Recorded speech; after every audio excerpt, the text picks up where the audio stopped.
एक, दो, तीन, स्टार्ट। आग लगा दो।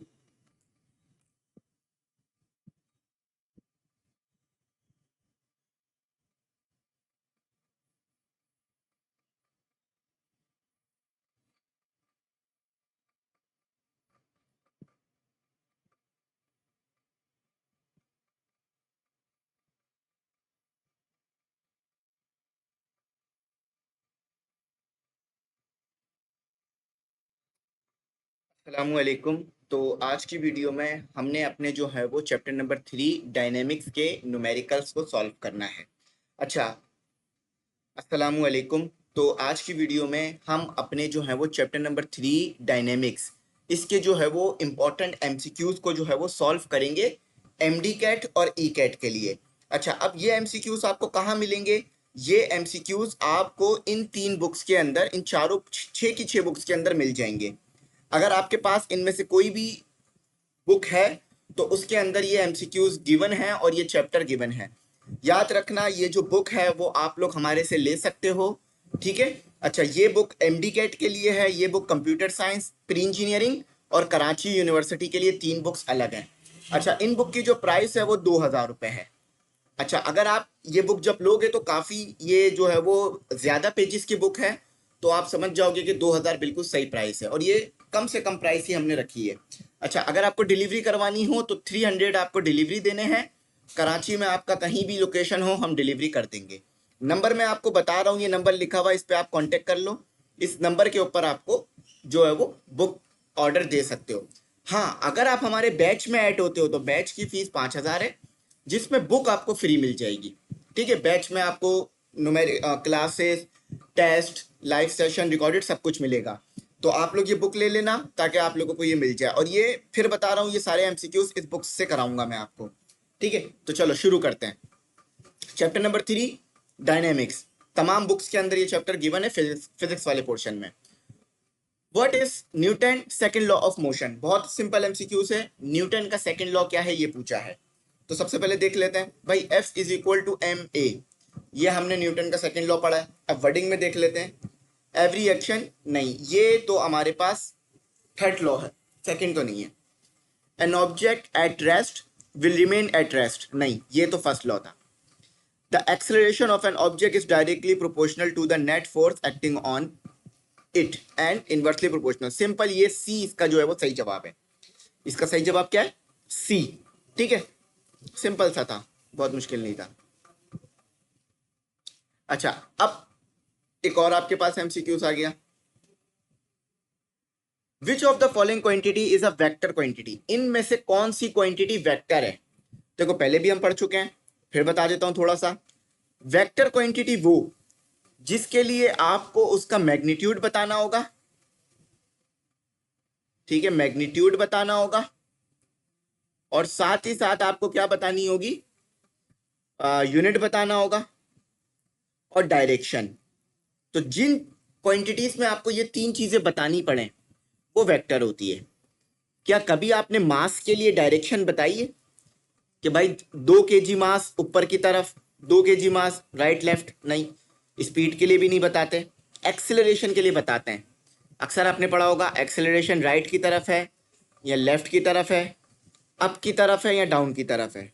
ठीक है, तो एक्सेलरेशन हमारे पास सही जवाब है, अगेन सी। अच्छा, ये बहुत आसान है। व्हाट इज द ऐसा यूनिट ऑफ फोर्स? फोर्स का ऐसा यूनिट होता है न्यूटन। लेकिन जरा ध्यान देना, आपसे ये भी पूछा जा सकता है कि न्यूटन किसके बराबर होता है। तो इसको इस तरह भी समझो, जब भी आपको इस तरह से यूनिट दिया हुआ, न्यूटन, टेस्ला वगैरह इस तरह से, और आपको निकालना हो कि ये किसके बराबर है, तो आप सबसे पहला काम करोगे, फॉर्मूला लिखोगे। फॉर्मूला लिख लिया। फॉर्मूले के बाद ये क्या है? मास, तो यानी केजी। एक्सेलरेशन यानी मीटर पर सेकंड स्क्वायर। तो न्यूटन किसके बराबर होता है? केजी मीटर पर सेकंड स्क्वायर। अब न्यूटन क्यों कह रहे हैं? न्यूटन इसलिए कह रहे हैं क्योंकि यार ये फोर्स के बारे में जो काम है वो न्यूटन ने किया। तो साइंटिस्ट को ओनर देने के लिए, साइंटिस्ट को रिस्पेक्ट देने के लिए उसके नाम पर यूनिट रख देते हैं क्वांटिटी का, ताकि दुनिया हमेशा उसे याद रखे। ठीक है, किसी बॉलीवुड स्टार के नाम पे आपको कोई इस तरह की चीज नहीं मिलेगी, लेकिन साइंटिस्ट के नाम पे, क्योंकि कई 100 साल आज अगर हम सन 2026 में हैं, या चलो आप ये सन 2028 में भी देख रहे हो ये वीडियो, हो सकता है आप सन 2028 में देख रहे हो या 29-30 में देख रहे हो, लेकिन अगर कोई बच्चा 3026 में ये वीडियो देखेगा या 3026 में फोर्स के बारे में पढ़ेगा तो भी यूनिट न्यूटन रहेगा। तो साइंटिस्ट हजारों साल तक जिंदा रहेंगे अपने नाम से। अच्छा, एक और आसान MCQ. A force of 20 Newton is applied to an object. देखो, समझ लो ये एक कार है। अब फोर्स की डायरेक्शन यहां नहीं बताई तो आप कहीं भी ले लो, 20 न्यूटन की फोर्स लग रही है, ठीक है। अब इस ऑब्जेक्ट का मास ले लेते हैं 5 kg, बच्चे के खिलौने वाली गाड़ी है। एक्सेलरेशन बतानी है, बहुत सिंपल है, F is equal to M A आप लगाओगे तो F और m को डिवाइड कर दो तो a आ जाएगा। F क्या है, 20 डिवाइडेड बाय 5, तो ये 1 पर आता है, ये 4 पर आता है, तो a is equal to 4 metre per second square आपका जवाब आ रहा है। ये बी आपका इसमें बिल्कुल करेक्ट ऑप्शन है, ठीक है। अच्छा, अब अगला एमसीक्यूज, ये जरा समझना। अब यहां से हार्ड शुरू हो गए, याद रखना जब भी कोई एमसीक्यूज बुक आप खरीदोगे, बच्चे बोलते हैं सर हमने शुरू के 10 एमसीक्यूज सॉल्व करने की कोशिश की, बहुत आसान थे तो हमने आगे सॉल्व ही नहीं किया। देखो, जब भी कोई बुक लोगे, अगर उस बुक को तरीके से बनाया गया है, कॉन्सेप्ट को फॉलो किया गया है, फॉर्मेट को फॉलो किया गया है, तो शुरू के एमसीक्यूज हमेशा इजी मिलेंगे, 5 से 10, उसके बाद हार्ड शुरू होते हैं। तो हमारी बुक में भी यही कॉन्सेप्ट है, शुरू के आसान होंगे, उसके बाद मुश्किल शुरू हो जाएंगे। टू फोर्सेस ऑफ मैग्नीट्यूड, दो फोर्सेस हैं, F1 कह लेते हैं 5 न्यूटन है, और F2 कह लेते हैं, अच्छा F हमेशा कैपिटल बनेगा, 12 न्यूटन है। Act on an object in the same direction, देखा डायरेक्शन बता दी, इसीलिए फोर्स एक वेक्टर क्वांटिटी है, क्योंकि डायरेक्शन इज वेरी इंपॉर्टेंट। देखो, सेम डायरेक्शन में लग रही है, एक फोर्स इस डायरेक्शन में लग रही है तो दूसरी फोर्स भी इसी डायरेक्शन में लग रही है, एक 5 न्यूटन की है, एक 12 न्यूटन की है। What is the net force acting on the object. अब नेट फोर्स क्या होगी, यानी दोनों फोर्सेस को मिलाएंगे तो कितनी फोर्स बनेगी। याद रखना, हमेशा जब भी कहेंगे सेम डायरेक्शन तो इसका मतलब क्या है, दोनों फोर्सेस को आप सिंपली ऐड कर दो। दोनों फोर्सेस को जब ऐड करोगे, याद मैं फिर कह रहा हूं, कॉन्सेप्ट क्लियर करो। देखो, दोनों फोर्सेस सेम डायरेक्शन में है ना, तो फोर्स ऐड हो जाएगी, यानी ज्यादा फोर्स हो जाएगी, तो कितनी हो जाएगी, 17 न्यूटन। कितनी हो गई, 17 न्यूटन हो गई, तो 5 का हमारे पास है बी, ठीक है, 17 न्यूटन हो गई। लेकिन एक और कॉन्सेप्ट समझो, अगर अपोजिट हो, फॉर एग्जाम्पल तरह इसको इस तरह समझो, एग्जाम्पल से समझो, एक गाड़ी रास्ते में रुक गई, एक पैसेंजर उठा, उसने धक्का लगाया ताकि धक्का लगा के चालू हो जाए, गाड़ी चालू नहीं हुई, धक्का सही नहीं लगा रहा था, हल्का धक्का लगा रहा था, तो फौरन दूसरा पैसेंजर उठेगा, वो भी धक्का लगाएगा, किस तरफ, दोनों मिलकर एक ही जगह पे धक्का लगाएंगे, एक ही डायरेक्शन में धक्का लगाएंगे गाड़ी को, इस डायरेक्शन में। फिर जो है वो गाड़ी तेज मोशन करने लगेगी और गाड़ी स्टार्ट हो जाएगी, है ना। अगर ऐसा हो जाए, एक इस डायरेक्शन में लगाए और एक इस डायरेक्शन में लगाए, तो एक वक्त ऐसा आएगा गाड़ी नहीं मूव करेगी, क्योंकि जितनी फोर्स ये लगा रहा है उतनी फोर्स ये भी लगा रहा है। तो अगर दोनों सेम फोर्स लगाएंगे तो क्या गाड़ी मूव करेगी, नहीं। तो अगर ये सेम डायरेक्शन की जगह कह देते अपोजिट डायरेक्शन, तो आप क्या करते, 5 माइनस 12 करते, तो कितना बच जाता, -7 बच जाता, ठीक है। तो ये याद रखना, same direction, opposite direction, right direction, down direction, सब आपको समझ में आनी चाहिए। कहते हैं अ बॉडी ऑफ मास, एक बॉडी है जिसका मास है 10 kg, फौरन लिख लो, पेपर में भी यही करना, ठीक है, आपको मिलती है शीट।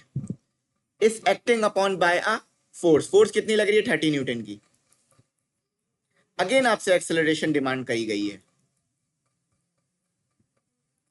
तो ये इसको आपने ऐसे रख लिया, तो 30 डिवाइडेड बाय 10, एक जीरो से एक zero cancel, a is equal to 3 metre per second square आ गया, तो ए आपका करेक्ट जवाब आ गया, ठीक है।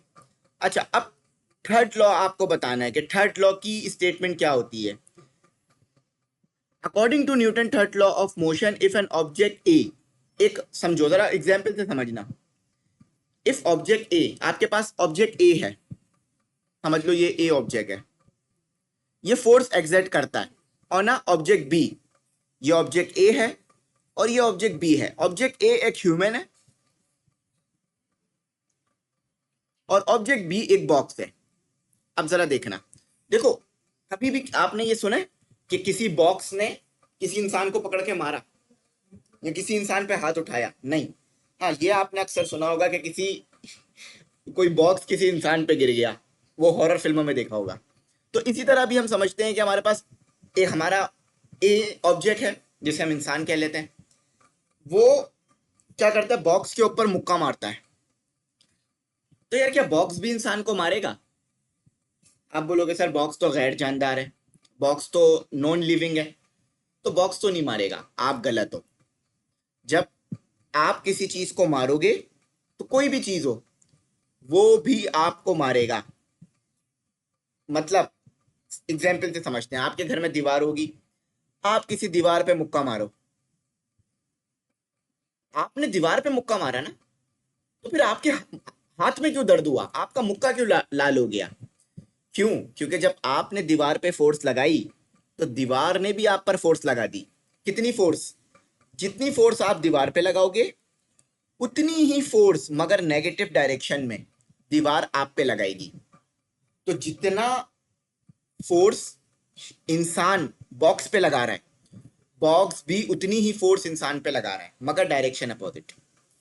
देख लेते हैं अब कौन सा सही है। Object B exert a force on object A with the same magnitude but opposite in direction। ए सही है, ज्यादा नीचे जाने की जरूरत नहीं है, ए ही सही है। बाकी आप पढ़ के समझ सकते हो, उसमें अलग स्टेटमेंट दी हुई होंगी। What is the weight of an object if an mass, weight आपने बताना है किसी भी इंसान का कितना होगा। एक्सेलरेशन ड्यू टू ग्रेविटी है। अच्छा याद रखना, इस एमसीक्यूज को मैंने इसलिए रखा है क्योंकि देखो अक्सर ना यहाँ पर वो एक्सेलरेशन ड्यू टू ग्रेविटी या acceleration due to gravity of moon कह देते हैं। तो अगर उन्होंने मून कह दिया तो फिर आप जी की वैल्यू 9.8 नहीं रखोगे। 9.8 ये सिर्फ अर्थ के लिए है। मून कह देंगे, अक्सर बच्चे ये गलती कर जाते हैं, मून कह देंगे, मार्स कह देंगे, कोई और प्लेनेट कह देंगे, तो उसमें फिर ये जी की वैल्यू चेंज हो जाती है। फिर आपको ये जी की वैल्यू कैलकुलेट करनी पड़ेगी और उसके बाद फिर आपने वेट निकालना पड़ेगा। ठीक है, तो W is equal to M G. M कितना है 10, W को भी अगर कैलकुलेटर नहीं है G को भी 10 रख लो, तो 20 के करीब करीब आपका जवाब होगा विदाउट कैलकुलेटर। तो सबसे करीब 20 है, 20 के करीब कोई भी और जवाब नहीं है। ऐसा नहीं है कि 19 और 21 दिया हुआ। तो जब भी बगैर कैलकुलेटर वाले सवाल आते हैं तो इसका मतलब है वो डिफरेंस बहुत बड़ा बड़ा देते हैं ताकि बच्चा कंफ्यूज ही ना हो, बगैर कैलकुलेटर के वो कैलकुलेशन कर रहा है ना। ये बहुत सिंपल है, न्यूटन का सेकंड लॉ पूछ रहे हैं, उसका फॉर्मूला पूछ रहे हैं, एम में है। ठीक है, आसान एमसीक्यूज भी रखें ताकि आपके लिए आसानी हो। अच्छा अगेन वही एक्सेलरेशन आपसे मांग लिए, ये थोड़ा ज़्यादा ही इसमें आसान आ गए इस वक्त। ठीक है, तो 50 न्यूटन आपके पास आ गई, डिवाइडेड बाय 5 हो गया, तो एक्सेलरेशन अगेन आपके पास 10 आ जाएगी, 10 मीटर पर सेकेंड स्क्वायर। ठीक है, अच्छा अब यहां से मुश्किल शुरू हो गए। The term mass refers to the same physical concept as, वो कौन सा ऐसा फिजिकल कॉन्सेप्ट है जिसके अंदर हम मास को पढ़ रहे होते हैं? वो कौन सा ऐसा फिजिकल कॉन्सेप्ट है जिसमें हम मास को पढ़ रहे होते हैं, मास की रेजिस्टेंस को पढ़ रहे होते हैं या मास को पढ़ रहे होते हैं? वो हम पढ़ रहे होते हैं। देखो आप बहुत सारे बच्चे जाएंगे फोर्स की तरफ क्योंकि फोर्स के फॉर्मूले में एम ए है, चलो सही है, और वेट में भी जा सकते हैं। आप खुद सोचो, वेट में भी मास है, फोर्स में भी मास है, तो ये दो नहीं है, ये है इनर्शिया।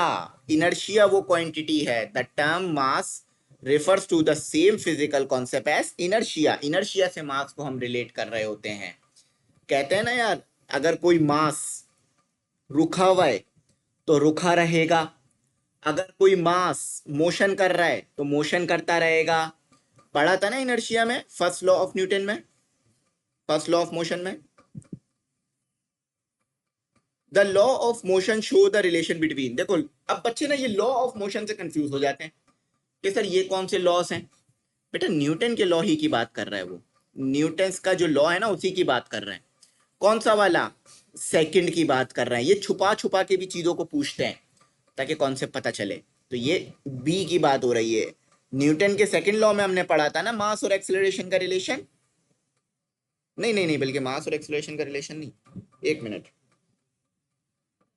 नहीं नहीं सॉरी, वो कौन सा लॉ है जो फोर्स, वो कौन सा लॉ है जो रिलेशन बताता है इन क्वांटिटीज के दरमियान। देखो मास और एक्सेलरेशन का रिलेशन पढ़ने के लिए हमने कोई लॉ नहीं पढ़ा। बेशक आप मास और एक्सेलरेशन का रिलेशन न्यूटन के सेकंड लॉ से देख लेते हैं, लेकिन न्यूटन का सेकंड लॉ डायरेक्ट किस बारे में बात करता है? फोर्स और एक्सेलरेशन के बारे में। तो ए सही जवाब है। अक्सर बच्चे कंफ्यूज होते हैं इसलिए ए सही है, बी नहीं है। अच्छा अब ये वाला सवाल करते हैं। The kinetic energy of a body of mass. एक काइनेटिक एनर्जी आपको बतानी है बॉडी की। अब बच्चे यहाँ पे कंफ्यूज हो जाते हैं, सर काइनेटिक एनर्जी का जो हमने आज तक फॉर्मूला पढ़ा है वो हाफ एम वी स्क्वायर पढ़ा है, सर क्या करें? ये तो लग ही नहीं सकता क्योंकि ये तो शायद गलत दे दिया, ये तो मोमेंटम है। अब देखो जरा समझो, काइनेटिक एनर्जी के फॉर्मूले को अब हमें करना पड़ेगा कन्वर्ट, कि हम काइनेटिक एनर्जी और मोमेंटम का रिलेशन देख लें। जरा मुझे बताओ क्या फॉर्मूला होता है मोमेंटम का? P is equal to M V. पढ़ा है ना ये फॉर्मूला? ठीक है, सही पढ़ा है। एक काम करो, V को अलग कर लो,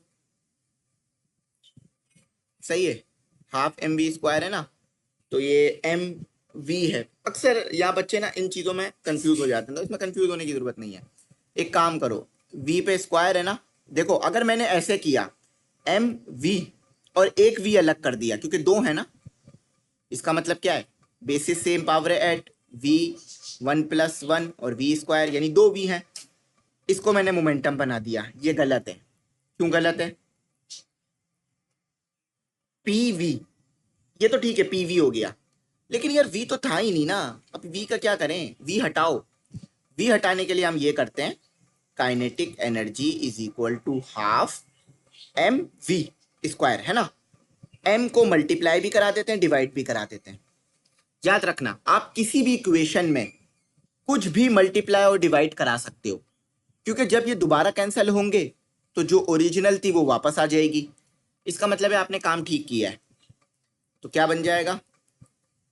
हाफ m का स्क्वायर, क्योंकि देखो ये भी m है ये भी m है, दोनों m मिलकर स्क्वायर बना लेंगे, v का स्क्वायर और m। काइनेटिक एनर्जी देखो 2m हो गया। देखो स्क्वायर कॉमन निकाल लो, mv अभी बढ़ाया, mv किसके बराबर होता है?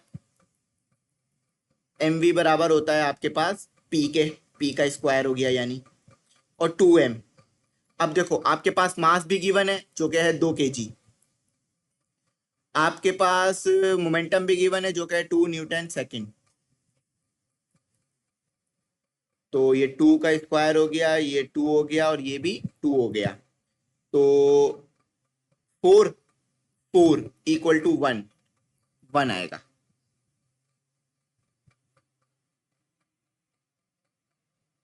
डी जो है सही जवाब है आपके पास।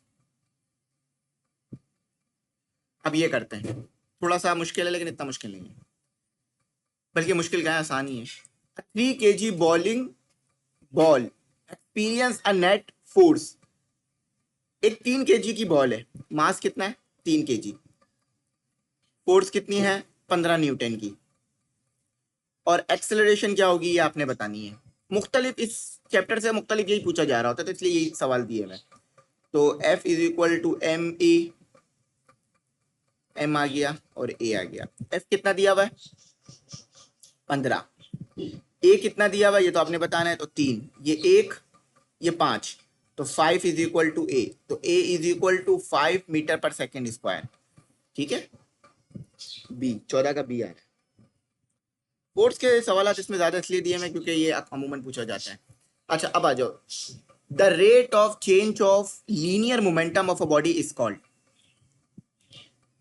मोमेंटम में चेंज आ रहा है, ठीक है, मोमेंटम में चेंज आ रहा है बॉडी के, तो क्या चीज होती है? देखो पावर तो होता नहीं है, ठीक है, पावर में तो वर्क में चेंज आता है, एंगुलर फोर्स भी नहीं होती, लीनियर फोर्स भी नहीं होती, तो इम्पल्स बचा, इम्पल्स की डेफिनेशन है बेसिकली ये आपके पास।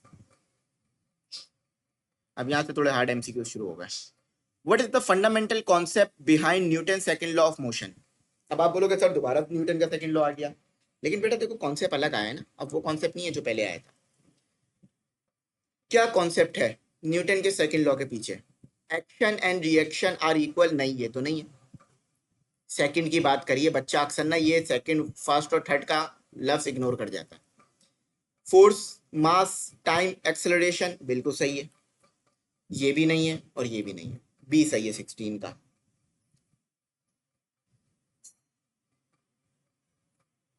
ठीक है, अब ये समझते हैं। A car is travelling at a constant speed. देखो स्पीड कांस्टेंट का मतलब क्या है, वी आई की अगर वैल्यू निकालूं, वी एफ की वैल्यू निकालूं, सेम आएगी, यानी 20 कुछ भी रख लो, 20 मीटर पर सेकेंड, यानी वेलोसिटी चेंज नहीं हो रही। स्ट्रेट रोड समझो, ये आपके पास एक आपकी कार है,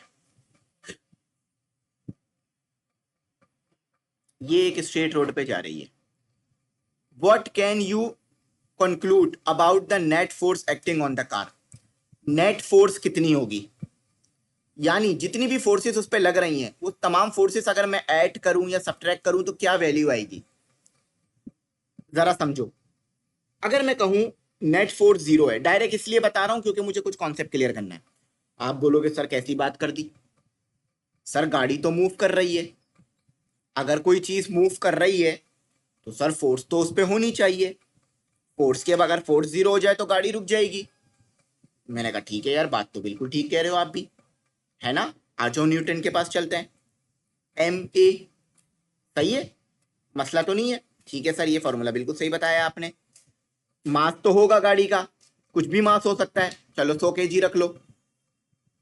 एक्सेलरेशन बताओ जरा मुझे, क्या फॉर्मूला होता है, V F minus V I T, है ना, जरा निकालो acceleration, 20 minus 20 divided by T, तो a is equal to 0, mass कितना है 100, एक्सेलरेशन कितना है 0, F is equal to 0 Newton. अब बोलो, आपके सामने दोनों चीजें फॉर्मूले से प्रूव कर दी। तो भाई अगर कोई चीज मूव कर रही है तो इसका मतलब ये नहीं है कि उसके पास नेट फोर्स 0 नहीं हो सकती, नेट फोर्स 0 हो सकती है। इसका मतलब ये है नेट फोर्स क्यों 0 हो रही है, वजह सुन लो। नेट फोर्स इसलिए 0 हो रही है कि आपने गाड़ी को शुरू में फोर्स लगाई, समझ लो 10 न्यूटन की फोर्स आपने गाड़ी को शुरू में दे दी, अब कोई रेजिस्टेंस ही नहीं है, कोई चीज उसे रोक ही नहीं सकती, ना एयर रेजिस्टेंस है, कोई भी रेजिस्टेंस नहीं है, तो वो गाड़ी जिंदगी भर मूव करती रहेगी।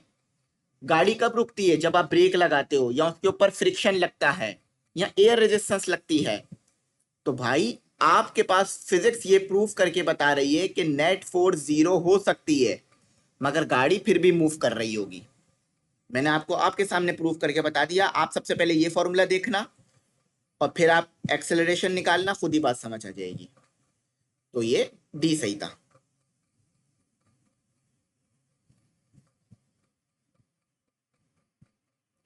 Which of the following is the unit of force in the international? देखो सेम वही न्यूमेरिकल है जो पीछे था, लेकिन इंटरनेशनल का लगाया है, तो अक्सर ये न्यूमेरिकल सिर्फ इसलिए यहाँ डाला है कि ये इंटरनेशनल की जगह ना ब्रिटिश सिस्टम बोल दिया जाता है, तो इसीलिए ये डाल दिया हमने यहाँ, तो ये न्यूटन आएगा, सही है।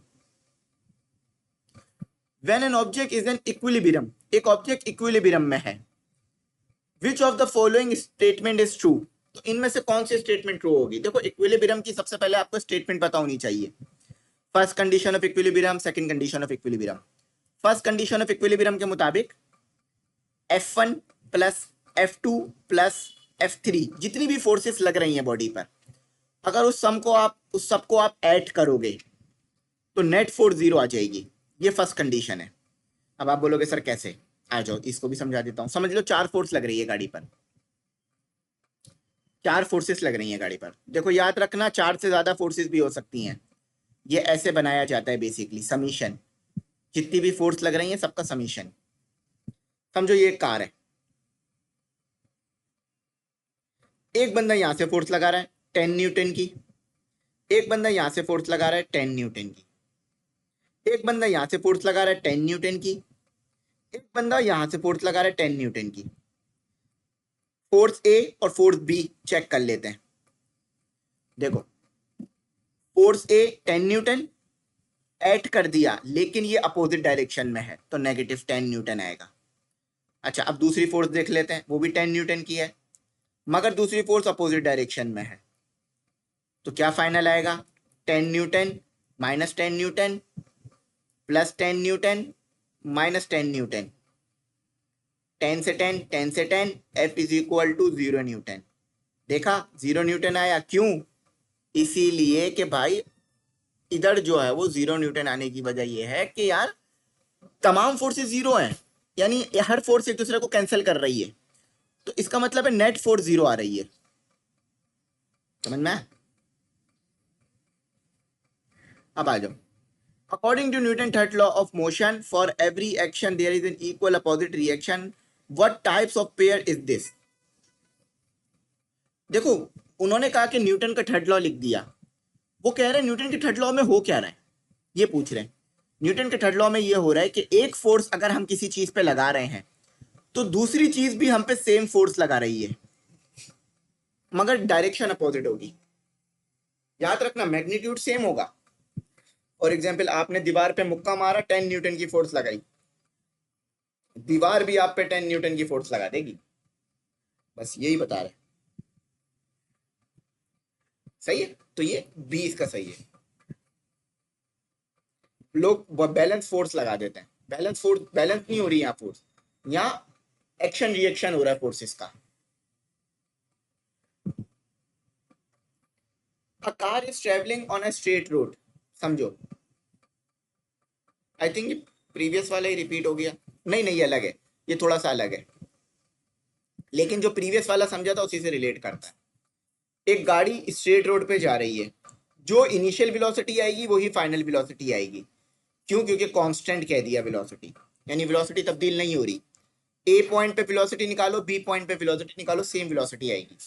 कौन सी स्टेटमेंट 2 है? मैंने अभी आपको बताया था कि अगर आपके पास वेलोसिटी सेम आ रही हैं तो इस फॉर्मूले में डालोगे तो एक्सेलरेशन 0 आ जाएगी। A car is not accelerating. Acceleration ना होने का मतलब ये नहीं है कि गाड़ी मूव नहीं कर रही होगी। अगर ये कहते हैं ना वेलोसिटी 0 है, सिर्फ इस सिचुएशन में आपकी गाड़ी रेस्ट में होगी। याद रखना, अब कब कब मोशन हो रहा होगा? अगर वेलोसिटी कांस्टेंट है तो भी मोशन हो रहा होगा, अगर नेट फोर्स 0 है तो भी मोशन हो रहा होगा, एक्सेलरेशन 0 है तो भी मोशन हो रहा होगा। वजह मैंने आपको बता दी, ठीक है। Which of the following equation represent third law? ये मैंने आपको शुरू में बता दिया था, थर्ड लॉ इस इक्वेशन से रिप्रेजेंट होता है। अब फोर्स ऑफ 10 न्यूटन, ये पीछे हम कर चुके हैं, इसका 5 आएगा। आई थिंक ये थोड़े से ज्यादा सवाल आ गए ये वाले, इसको हम थोड़ा रिप्लेस करेंगे इंशाल्लाह। अच्छा, अब ये थोड़ा देखो, when a ball is throw vertically up, एक बॉल को मैंने ऊपर की तरफ फेंका, what happen to its velocity, उसकी वेलोसिटी के साथ क्या होगा? If it reach the highest point, समझो मैंने बॉल को ऊपर फेंका, समझ लो उसकी वेलोसिटी है 10 मीटर पर सेकेंड। अब एक बात बताओ, कंडीशन बताओ, दो कंडीशनें देखते हैं। एक कंडीशन ये है कि वेलोसिटी कांस्टेंट है, उसमें कोई चेंज नहीं आ रहा, तो अगर वेलोसिटी कांस्टेंट होगी तो बॉल तो ऊपर ही जाती रहेगी, ऊपर ही जाती रहेगी, क्योंकि उसके पास वेलोसिटी है। तो वेलोसिटी है तो डिस्टेंस कवर ही होता रहेगा। इसका मतलब यह है कि ये तो पॉसिबल नहीं है, वेलोसिटी में तो चेंज आएगा, ठीक है। ये गलत है। अब एक बॉल को आपने फेंका, जब आप एक बॉल को फेंकते हो हवाओं में तो वो एक हाइट तक जाती है, उसके बाद नीचे गिरने लग जाती है ना। इसका मतलब क्या है? जैसे जैसे बॉल ऊपर जा रही है, फॉर एग्जाम्पल यहाँ 10 मीटर पर सेकेंड वेलोसिटी थी, तो ऊपर जाते जाते उसकी वेलोसिटी कम होती जा रही है, जैसे 8 हो गई, फिर 6 हो गई, फिर 4 हो गई, फिर एक वक्त आएगा कि 0 हो जाएगी। अब 0 हो गई तो बॉल ऊपर तो जा नहीं पाएगी। अब नीचे आना शुरू हो जाएगी। तो देखते हैं कौन सा सही है।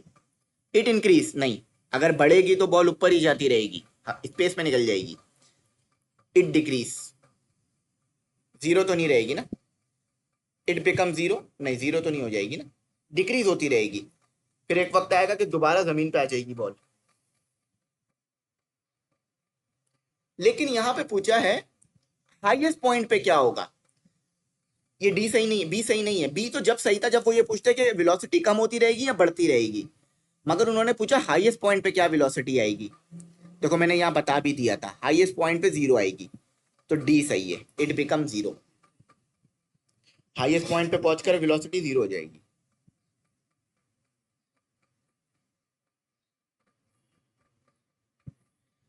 What is the acceleration due to gravity near the surface of earth. अब ये इंपॉर्टेंट इसलिए क्योंकि ना ये इसलिए पढ़ाया जाता है। अब आप बोलोगे सर ये तो सब बच्चों को पता है, इसका कॉन्सेप्ट बताना होता है। यहां पर समझ लो अर्थ से आप 100 किलोमीटर ऊपर चले गए, तो क्या यहां पर भी ग्रेविटी की वैल्यू 9.8 आएगी? नहीं भाई, यहां पर ग्रेविटी की वैल्यू 9.8 नहीं आएगी। 9.8 तो आप सिर्फ अर्थ के सरफेस के करीब ले रहे होते हो, इसीलिए ये न्यूमेरिकल हमने एमसीक्यूज यहाँ रखा है। तो अगर अर्थ के सरफेस के करीब हो ना तो 9.8। 10 बताने की जरूरत नहीं है, बहुत करीब है लेकिन 10 बताने की जरूरत नहीं है। ठीक है, 10 तो कैलकुलेशन को आसान करने के लिए रख लेते हैं। Which of the following statement is an example of projectile motion. Projectile motion की कौन सी एग्जाम्पल है, यानी किस तरह से आप कोई चीज करोगे तो प्रोजेक्टाइल मोशन हो रहा होगा। Which a car moving along a straight path. अच्छा प्रोजेक्टाइल मोशन समझ लो। Projectile motion mean motion in two dimension. अच्छा जब गाड़ी मोशन करती है तो क्या वो हाइट भी कवर करती है? नहीं भाई, गाड़ी कभी सामने की तरफ मोशन करती है ना, ऐसे तो मोशन नहीं करती ना कि पहले आसमानों में जा रही है फिर नीचे आ रही है, तो ये तो गलत है। अच्छा बॉल आपने हॉरिजॉन्टली फेंकी, देखो वर्ड याद रखना हॉरिजॉन्टली, यानी ऐसे बॉल फेंक दी, तो सिर्फ एक्स एक्सिस में डायरेक्शन कवर हो रही है, यानी ये भी गलत है। अब बॉल रोलिंग, बॉल रोल कर रही है, तो भी ये भी गलत है। सिंपल पेंडुलम ठीक है, जरा देखो कैसे। जब एक पेंडुलम मूव करता है तो वो आगे भी जाता है और ऊपर की तरफ भी जा रहा होता है।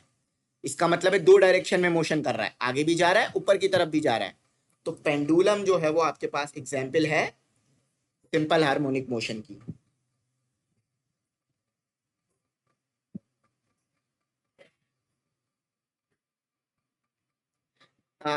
अब बॉल थ्रोन हॉरिजॉन्टली, हॉरिजॉन्टली अगर बॉल को फेंकोगे तो ये तो प्रोजेक्टाइल मोशन नहीं होगा। आई थिंक पेंडुलम ही सही एग्जाम्पल है, क्योंकि देखो जब आप हॉरिजॉन्टली फेंकते हो ना बॉल को, देखो हॉरिजॉन्टली भी हो सकता है, अगर आपने बॉल को ऐसे फेंका है, ऐसे फेंका है तो हॉरिजॉन्टली होगा, लेकिन हॉरिजॉन्टली का अमूमन मतलब हम ऐसे ही लेते हैं, तो मुझे पेंडुलम ही सही लग रहा है। In which direction does a centripetal force act. किस डायरेक्शन में सेंटीपिटल फोर्स लगती है? In the direction of motion, perpendicular to the direction of motion, opposite to the direction of motion, tangential to the direction of motion. देखो centripetal act perpendicular लग रही होती है, centripetal force perpendicular लग रही होती है डायरेक्शन के। कैसे? समझो ये आपके पास एक सर्कल है, आपकी बॉडी ऊपर की तरफ जा रही है, तो सेंटीपिटल की डायरेक्शन किस तरफ होगी? इस तरफ। तो क्या बना? परपेंडिकुलर बना ना।